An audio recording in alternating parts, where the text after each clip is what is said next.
Pak, Bapak ngapain di sini, Pak? Pak, lepasin saya. Lepasin Jangan kami, Pak. Iya, tahu lepas, Pak. Tapi dengerin saya dulu, Pak.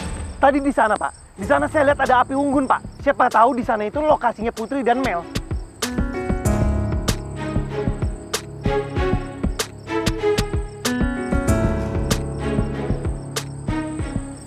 Nggak ada api unggun nih, Pak. Pak, tapi beneran, Pak. Tadi saya lihat api unggun ada di sana, Pak. Saya harus ke sana, Pak. Saya harus ngecek ke sana. Siapa tahu di sana ada Putri. Pak, kita harus kembali ke posko. Dan ini perintah komandan.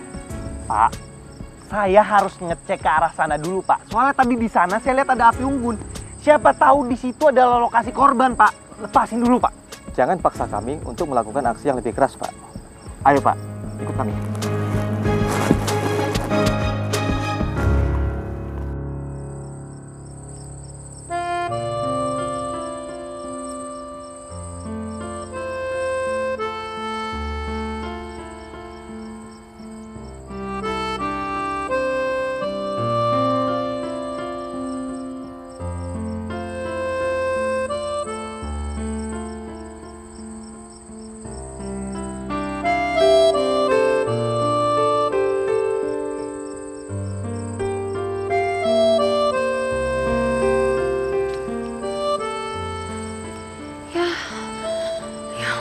Apinya mati lagi. Pasti karena ada kayu yang basah deh. Gue harus bikin lagi apinya.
Syukurlah, Mel udah gak sepanas tadi badannya.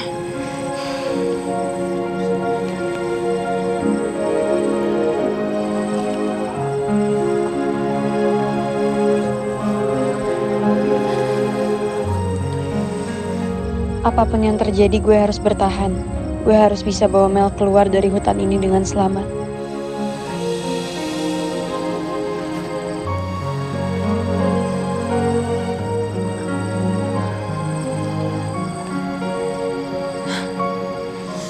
Lumayan nih ada sisa.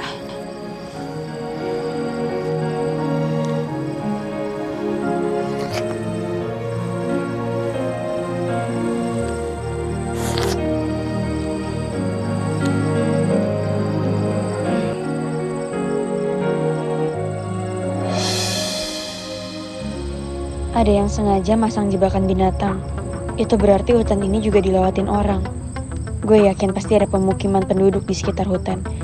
Besok gue akan coba cari pemukiman itu.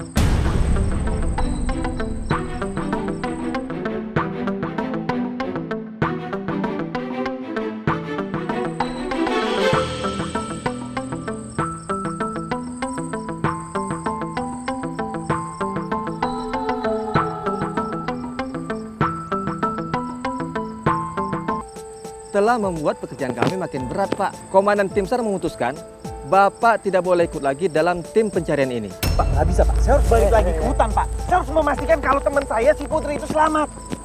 Pak, kami sudah memperingatkan Bapak ya.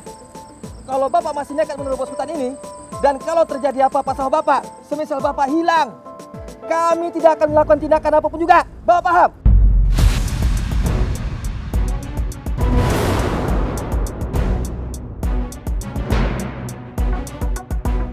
Kami hanya akan fokus untuk pencarian korban saja. Sekarang kita kembali. Pak. Pak, tolong antarkan Bapak ini ke posko utama dan pastikan Bapak ini aman sampai TKP. Mengerti, Pak? Baik, Pak.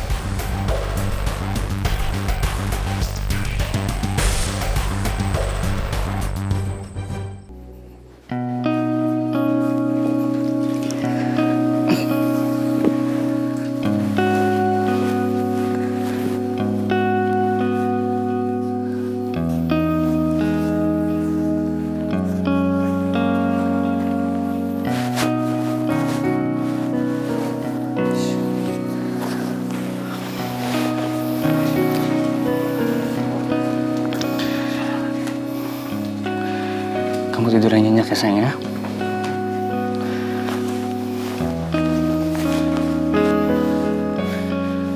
Perasaan gue sekarang damai banget. Bisa lihat istri gue tidur dengan nyaman dan juga tenang kayak gini.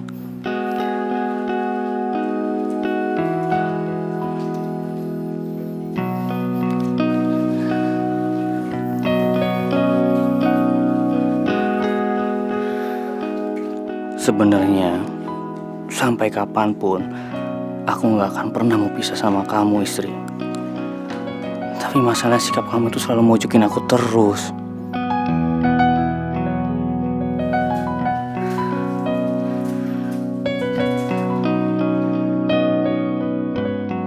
Asal kamu tahu ya Cid, Nora mutusin buat pergi ninggalin Jakarta.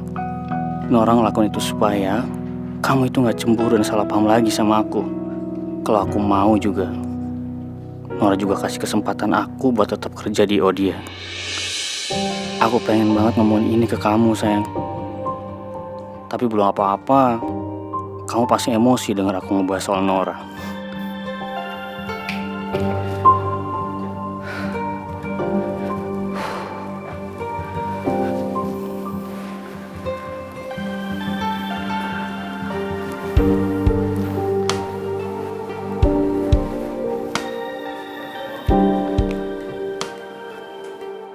Atas selalu perhatian dan care sama gue. Tapi gue udah gak bisa mundur lagi. Pak, beneran Pak. Saya nggak bohong. Saya beneran lihat kayak api unggun di tengah hutan. Sesuai perintah komandan, Bapak sebaiknya lekas pergi dari area ini. Oke, lepasin Pak. Lepasin. Apa sih? Dari mana ya suaranya? Nggak tahu Ji. Ini ribet-ribet gitu. Coba cari tahu kali ya. Boleh. Yuk. Nggak usah, Bapak di sini aja. Hah? Masa semuanya kesana sih? Saya ikut dah, jujur Nggak aja. usah, saya aja sama Tristan. Ya udahlah. Udah parkir sini aja kita parkir. Be careful, Gio, Tristan. Kelihatan nggak jalannya? Masuk balik. Parkir masuk. Hai. Parkir jangan bercanda deh, ini tempatnya serem loh, di hutan loh, jangan main-main. Oh, I'm so sorry. Tan, gua nggak telepon dulu ya. Oh, iya. Halo Om, Pangeran ikut tim SAR Om. Dia istirahat di tengah hutan bikin posko cadangan. Iya, kondisi Tante Naung gimana Om? Misi Pak. Ada apa ya? Tahu tuh, susah banget dibilangin. Masa ke hutan malam-malam sendirian? Sendirian di hutan? Iya. Oh syukur kalau kayak gitu. Ya Om, pasti nanti kalau ada apa-apa pasti saya kabarin kok. Ya udah, kalau gitu kita pamit. Pamit ya Mas ya. Oh iya. Mari Pak. Ada Ji. apa tadi? Kayak itu deh. Siapa tuh gue gak kenal partner kerjanya Putri yang di kantor. Dia kayak sok ngide, mencar dari rombongan di hutan sendiri malam-malam kayak gini. Loh, orang itu ada di sini juga. Kenapa dia nekat ke sini ya? Karena menurut gua harusnya Pangeran nggak nyaman dan nggak suka kalau ada dia di sini. Ya gua nggak tahu pasti gimana ceritanya, tapi itu orang nggak baik aja. Gue sih gak kenal. Lo kenal emang sama orangnya? Nggak juga. Gua denger cerita Pangeran. Nah, kalau gua kenal sih pasti udah gua tegur.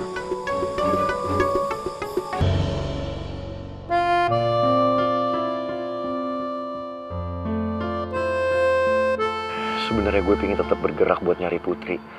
Karena menurut gue setiap detik itu sangat berharga.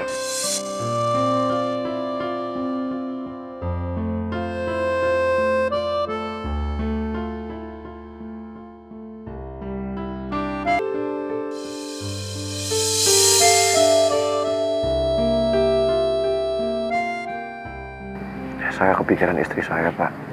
Di luar sana pasti dia kelaparan. Dia pasti belum makan. Kita harus optimis, Pak. Saya yakin, seyakin-yakinnya, istri dan adik ipar Bapak pasti bakal ditemukan.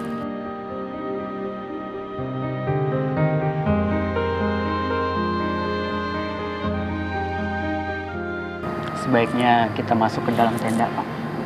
Karena cuaca di luar sini cukup dingin. Mari, Pak.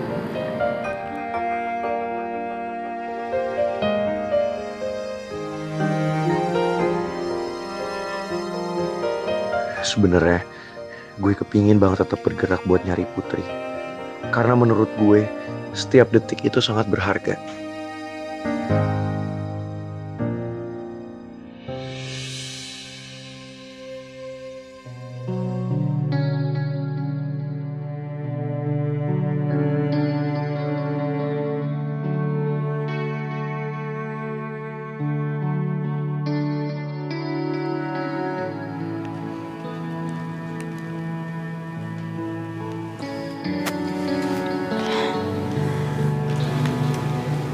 Mel, bangun ya. Kita harus lanjutin perjalanan kita. Karena mimpi buruk ini belum berakhir sampai kita keluar dari sini dan pulang ke rumah. Makanya kita harus tetap semangat dan cari jalan keluar dari sini ya. Tapi gue gak kuat, Put. Kaki gue bener-bener sakit. Yaudah gue coba cari tongkat ya di luar buat bantu lo jalan. Lo tunggu sini.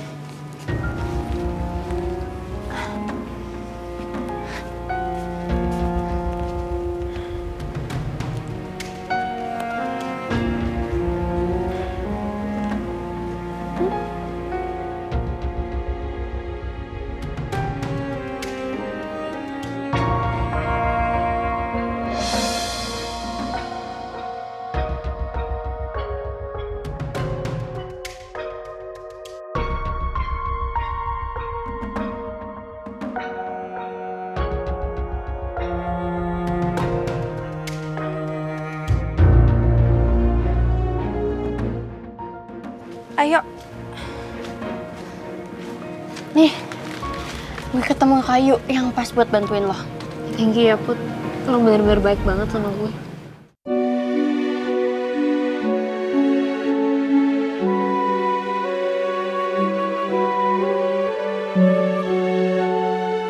Gue jadi ngerasa bersalah banget sama Putri. Apalagi gue sempet curhat sama... Au. Kenapa lo? Gak apa-apa, tiba-tiba kaki gue sakit, Put. Ya udah, ayo kita jalan ya. Ini lo pakai ini, pasti ngebantu deh. Yuk, gue bantuin. Oke. Aduh. Au.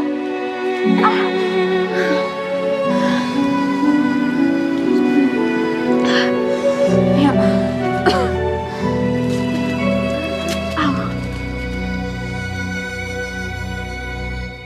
Sebenarnya siapa orang yang udah dicurhatin Mel? Kenapa Mel merasa nyesel? Gue jadi penasaran. Sejalan ya, kita cari bantuan. Ayo semangat. Yuk. Sakit banget. Ayo semangat.